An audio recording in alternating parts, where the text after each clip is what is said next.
So, the first home game in the new season, Notts playing Torquay. We're top of the league entering this one. Let's hope it stays like that for the next 43 games. But today will be a lot tougher test than last Saturday. The games against Torquay last season were entertaining. Even the 0-0 draw at Meadow Lane had its moments. But yeah, let's hope we keep our momentum going and hope we pick up from where we left off last Saturday. Come on Notts, come on you pies, let's do this. One change to the team from last week. Adam Chickson is in for Joel Taylor. And that's about it. Lacey's on the bench, which is brilliant to see because he's been out injured for a while. Yeah, that was sooner than expected because I thought Lacey would be out for a bit longer than that, but here he is, which is great to see. Gives us extra depth at centre half. But the main thing today, Ian Birchnell, do you know what they're worth? That's the main thing. Does Ian Birchnell know what they're worth?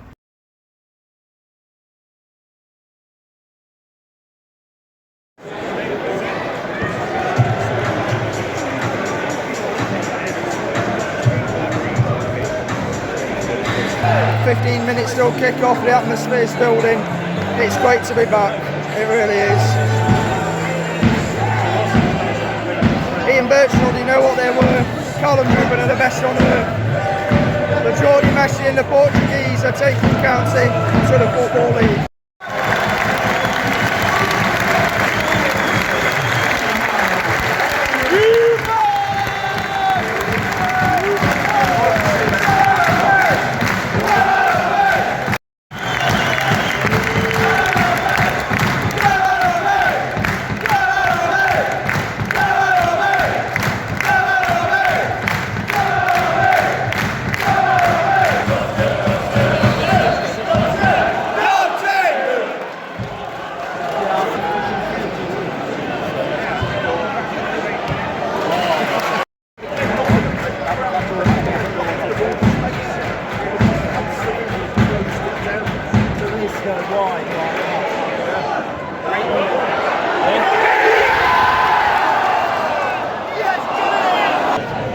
Torquay have started okay, but Ruben has just hit the post with a header for Notts.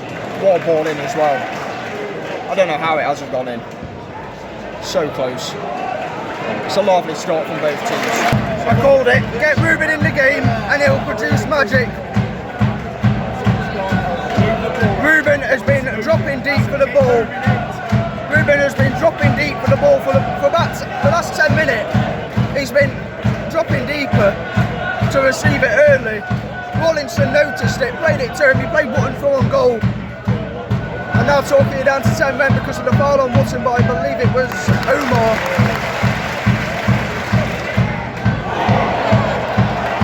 But yeah, got to take advantage of it now.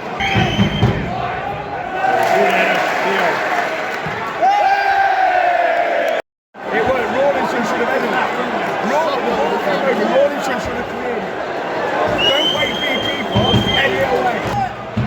Slocum needs to be commanding his area, but Rawlinson needs to get rid of that. It's so easy to deal with. Here we are then, Simon. What do we think? I know it's been a long time, hasn't it? I've not changed a bit, Dave. Even with the lockdown plans. What is it? It's a typical Gary Johnson team that we're up against. It's a team that right from the start has closed us down. They know that we want to play it out the back and they won't let us. For me, what's been disappointing is, especially since they went down to 10, we've not moved the ball quick enough, and I think that not only does that create the opportunity by getting their shape to open up a few gaps, but also as the game goes on, 10 men chasing the ball will get tired. But we don't seem to have quite done that as much as I would have hoped. I'm sure that the boss is going to get it sorted at half time. He knows far more about tactics than I'll ever know. There'll be some tweaks, I'm sure. It looks like O'Brien might be coming on. And you know, 11 v 10, it's a training ground exercise, isn't it? I'm sure they've done it an awful lot, attack v defence. So, yeah, there's certainly a long time to go yet in this game.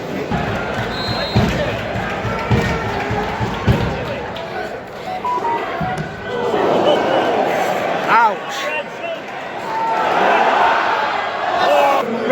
good this half. We're creating a lot better chances. It's a lot quicker,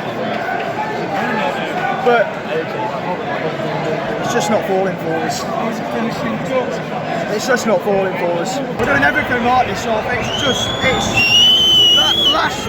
that last bit.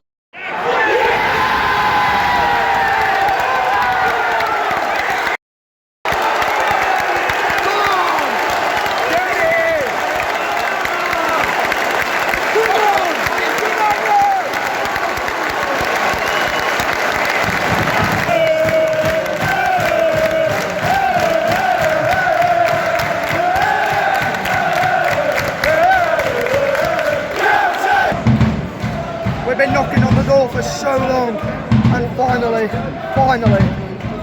we've scored. Great ball in. Kyle Wotton was there for his second of the season. Oh, lucky Ruben. We've been a lot better this time. The tactical changes have worked. Francis and Kelly Evans went off. O'Brien and Nemain came on, and they've been excellent. Bit more energy, bit more tempo.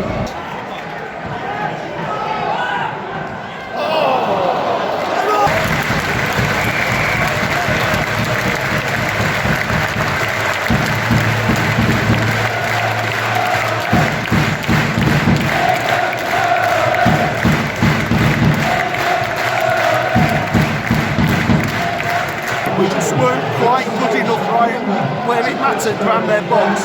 We're by far the better of the play, the attacking areas, the pitch map, or whatever you want to call it. But there were times that some of the decision making wasn't right at the end. One thing that I think that Birchnell pulled an absolute masterstroke at half time, because he took off Francis and he put on 3 Jim O'Briens. Because he must have done, because Jim O'Brien was everywhere that you looked. He was absolutely incredible. So that's a point, still unbeaten, isn't it? Right, full time, 1-1, and that is about as frustrating as a game can get, really. It just did not fall for us in the final third in the second half. And the most important thing is, when the game's at 0-0 and the opposition are down to 10 men, you can't let them score first. Never. That's what happened, and it gave us a hard task to try and break them down. We broke them down once. We finally got there, but just too many poor decisions made in the final third. Times when we could have crossed it in, and we just kept passing all the time. It's just really frustrating. Don't get me wrong, we played lovely football, but there's a time to cross it in the box and there's a time to pass it around the penalty area. So 1-1 at full time. It's frustrating is the word. I've mentioned it already quite a bit, but frustrating is the number one word to come from today. Should we have won it? Well, we could have won it, but we have to settle for a point.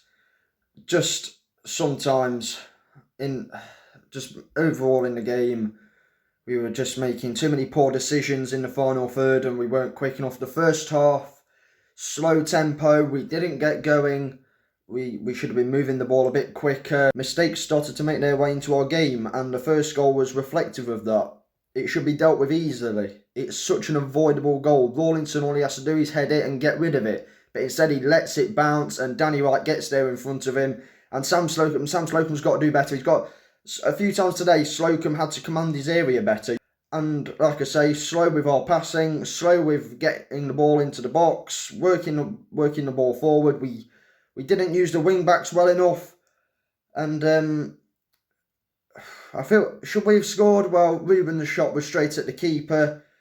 I feel like he should have taken that chance. Should Roberts have scored? He got himself into a good area. It was a good run into the penalty area, but he dragged his shot wide. There's a time for passing it around the penalty area, and there's a time to cross it into the box. And don't get me wrong, like I said before, the way we play it is fantastic. I really enjoy it. This is what I want from a Notts team.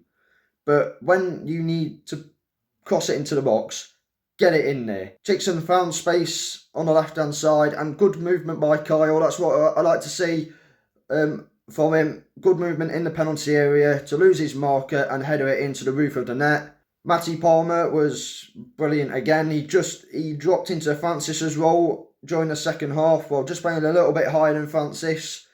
And he's going to be such a crucial player this season. How we've managed to sign him, I don't know. Was the game frustrating? Yes. Was the referee's performance frustrating? Yes. But we can't use it as an excuse, because when you face a Gary Johnson side, you know it's going to be a battle. You know it's going to be tough.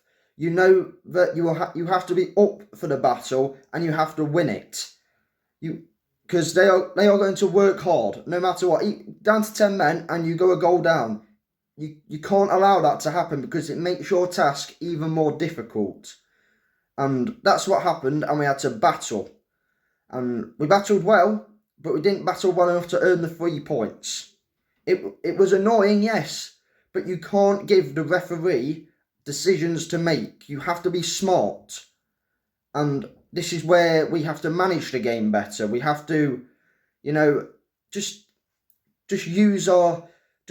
calm down a bit and think how we can break the opposition down, and how we are going to win the battle. We move on to Monday and Wrexham. If you enjoyed the vlog, give it a like, comment down below your thoughts on the game. Stay subscribed if you're subscribed, subscribe if you're new. Be safe, be champions, and as always, toodaloo.